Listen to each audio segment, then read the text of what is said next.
The Vltava gleamed pewter beneath a wintry sky as Eva Neverkova pedalled across the Charles Bridge towards Chesov district, her scarf snapping in the wind like a laboratory ribbon. All week, the chemistry teacher had watched prices in the corner grocer gyrate without explanation, bread doubling overnight, saffron costing less than paprika, gold earrings advertised for the price of costume trinkets.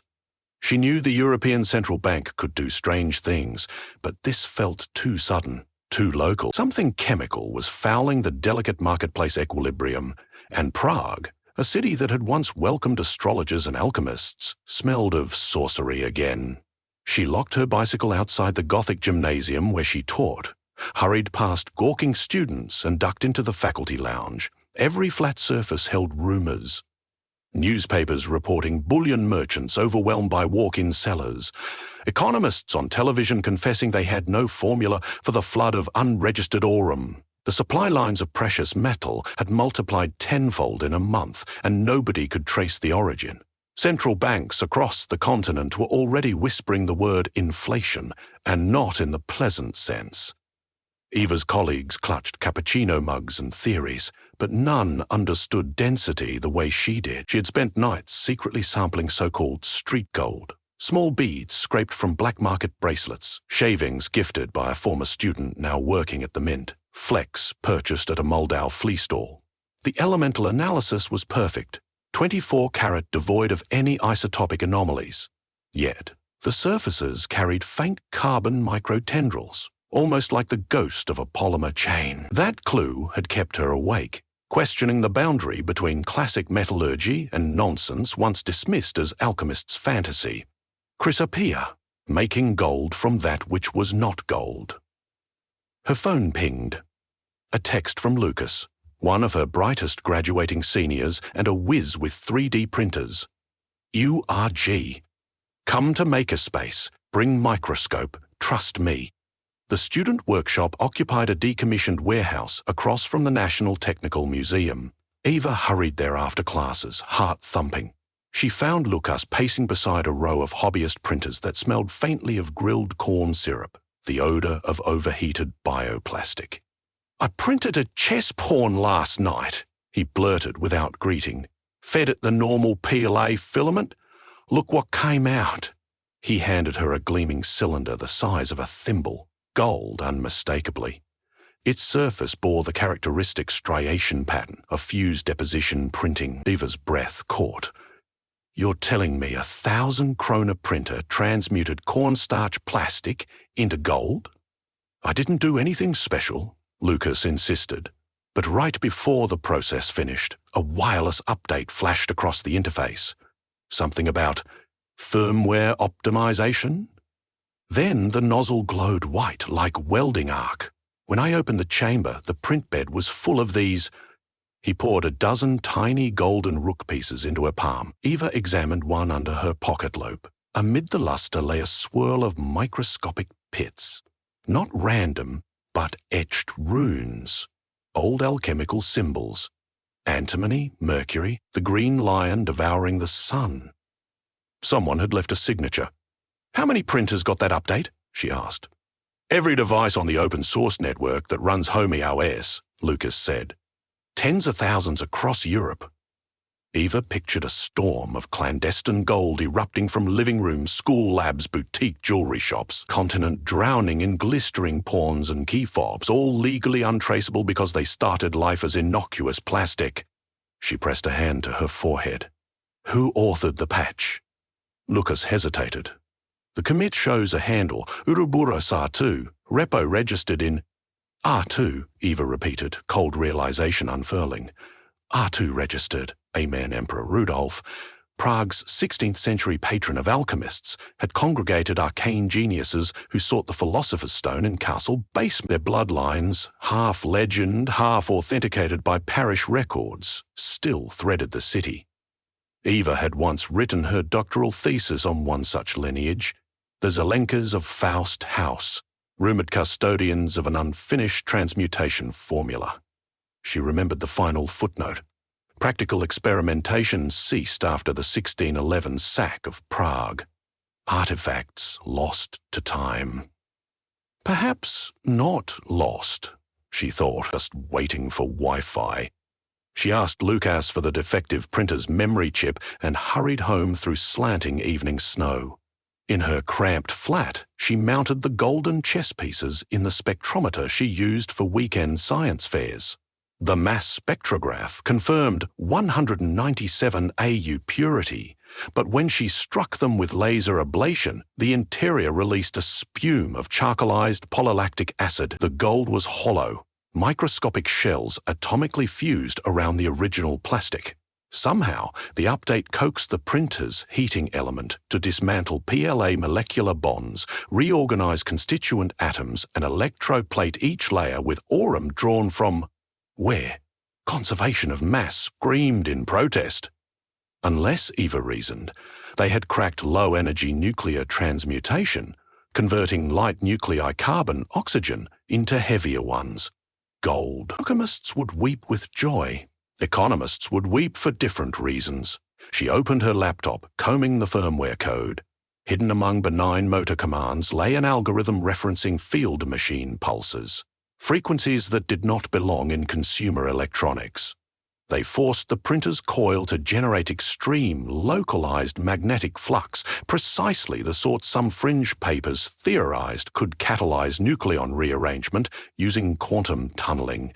Any spool of biodegradable plastic, rich in carbon-12, became the feedstock for nuclear origami. Who else but the Faust House heirs could rebrand medieval obsession into GitHub wizardry? Eva drafted an email to the Czech National Bank, but paused. Bureaucracies would stifle her in committees. If plastic turned to gold overnight, currency models would implode before red tape could tighten. She needed to confront the source directly, shut down the firmware pipeline, sabotage the operation, or at least buy Europe time to quarantine its printers. She placed a single call to an old friend. Jerry Valenta, Prague police inspector, retired. The two had bonded years ago over a workshop demonstrating the chemistry of crime scene luminol. Jerry answered on the second ring. "I feared my phone would stay silent until Judgment Day," he joked. "What mischief drags my bones from the sofa?" "Gold," she replied. "Too much of it?" Within the hour, they met at a riverside pub wedged under the arches of Novotny-Lavatya. Eva outlined everything: the firmware hack, the ancient alchemical lineage, the economic peril. Jaurès listened without interruption, then produced a slim dossier. Interpol flagged unusual shipments of industrial-grade thorium and deuterated water bound for a Czech address, Faust House, Karlovo-Lay. My replacement ignored it because the recipient claimed academic credentials and customs forms were impeccable. How coincidental, Eva murmured. That's the legendary villa where the devil allegedly leapt out a window. Cherit drained his pilsner. Shall we pay a call? Midnight found them at the foreside of Faust House, its Baroque stucco pocked by centuries of gossip. A discreet renovation banner claimed it was closed for seismic retrofitting. They slipped through a side gate and into a half-lit courtyard where arched windows glowed amber. Inside, corridors smelled of ozone and pine resin. They descended stone stairs into a vaulted cellar stacked with spools of plastic filament, crimson, emerald, sunshine yellow. Yet each roll bore a sticker. Oh, expected yield. Handwritten numbers indicating how much gold would result. Eva's throat tightened. This was a clandestine mint. Between pillars stood racks of modified 3D printers with glassy crucibles droning in perfect harmony. Plastic threads vanished into the nozzles. Gold figurines dropped into bins like coins from a slot machine. Workers in lab coats, no more than college age, monitored dashboards, scrolling nuclear telemetry. Jerry motioned Eva behind a pillar. "We'll call for backup," he whispered. "First we stop the update server," she insisted. "Otherwise every new printer in Europe can still be hijacked."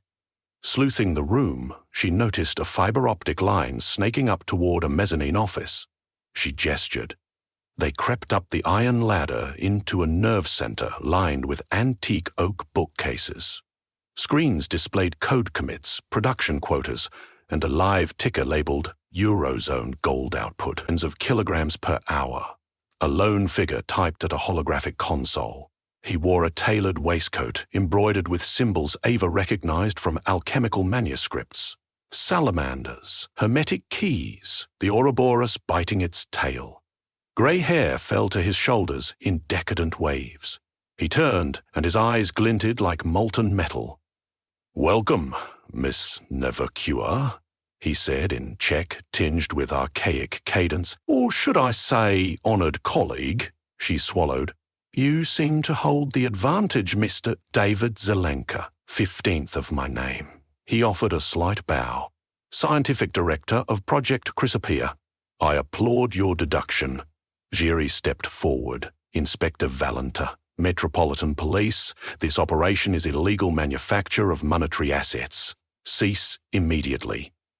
Zelenka's smile was courteous. "We have broken no statute. We are artists of matter. The gold leaving these walls wears no counterfeit stamp. We simply encourage abundance." "Abundance becomes calamity when supply outstrips demand," Eva shot back. "You'll erode savings across Europe, topple pensions, drive commodity riots." Zenka regarded her as a pianist would a discordant note. "Do you recall the medieval famine of 1315? Scarcity forged empires of cruelty. Humanity suffers more from lack than plenty. By democratizing gold, we dissolve hoarded power." Ava felt anger rise. "You're not abolishing power, you're shifting it to yourself by destabilizing an entire continent." "Paradigm shifts are messy," he conceded, "but ours is the grand project my ancestors began beneath Emperor Rudolph. They failed for lack of quantum insight. I will not." His fingers danced on a glass tablet. On the wall screen, printer nodes across Europe lit green as if saluting a general. "Tonight we release firmware V13. It will unlock yield multipliers of 10. At dawn, gold will reign." Giry reached for his phone. A guard burst onto the mezzanine, taser raised. Quick as litmus change, Eva seized a beaker from a desk labelled NH per C4 NH per square and hurled its contents. The salt solution splashed the taser, shorting its circuit. The guard yelped and stumbled. Zelenka's brow creased. Violence in the house of Hermes. Uncouth. Eva stared him down. "I prefer valence to violence, and chemistry over tyranny."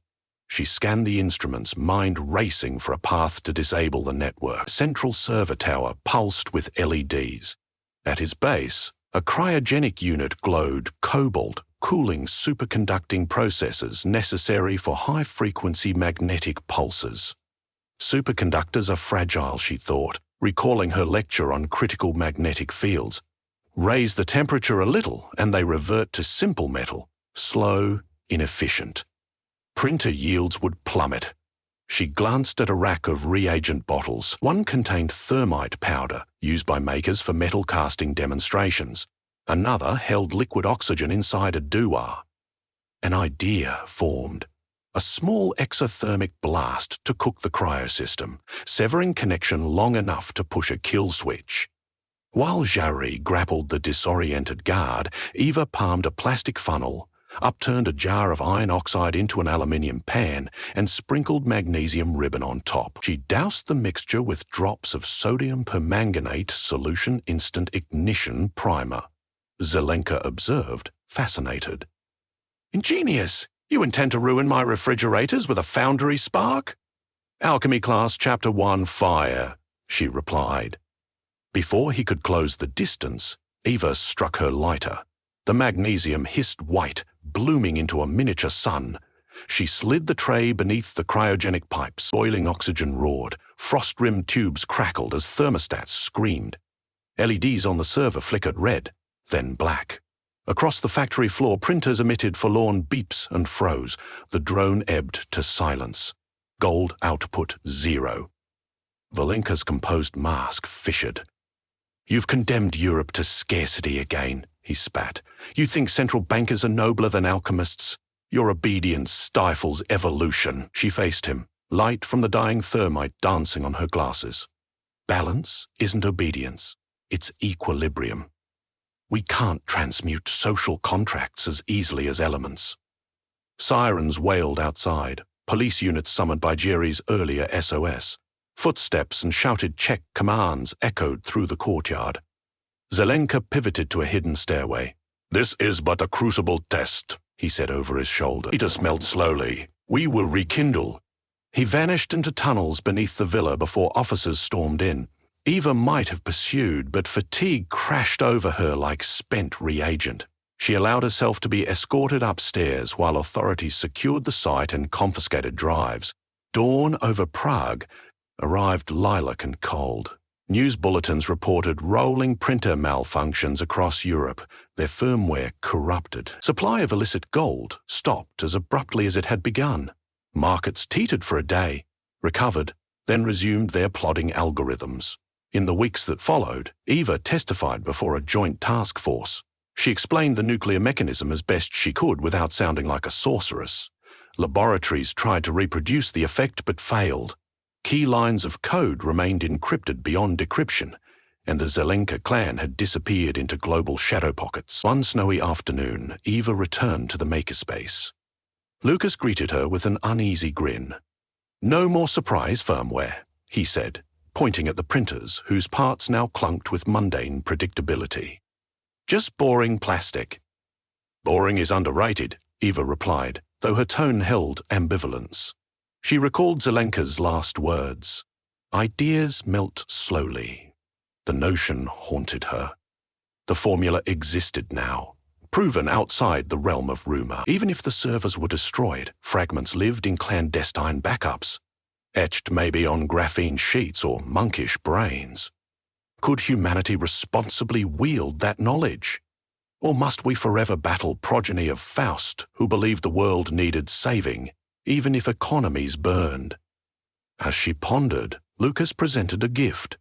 One golden chess pawn, the first printed piece he had shown her. He drilled the bottom, revealing the thin shell and carbonized core, then cast it in clear resin to preserve the paradox. He handed it over solemnly. "For your desk," he said, "a reminder of what science can do and undo." Eva accepted, turning the pawn under fluorescent tubes. Light refracted through the resin, catching specks of encapsulated ash. Gold surrounding absence value, and void fused in mutual dependence. She thought of classrooms where she coaxed students to respect both marvel and margin of error, to love curiosity but fear hubris. She placed the pawn in her satchel. Tomorrow she would lecture on stoichiometry, maybe slip in a parable about equilibrium. How a reaction unchecked runs to completion, devouring reactants and sometimes the vessel itself. She would encourage questions, entertain wild ideas, but always demand the balance sheet of consequences. Outside, Prague's spires pierced a steel sky. Tram wires hummed. Life crept forward, persistent as chemical equilibrium seeking steadiness after perturbation. Eva breathed the cold air, thankful for the city's fragile, beautiful stasis, and wary of the next brilliant mind ready to tilt the scale.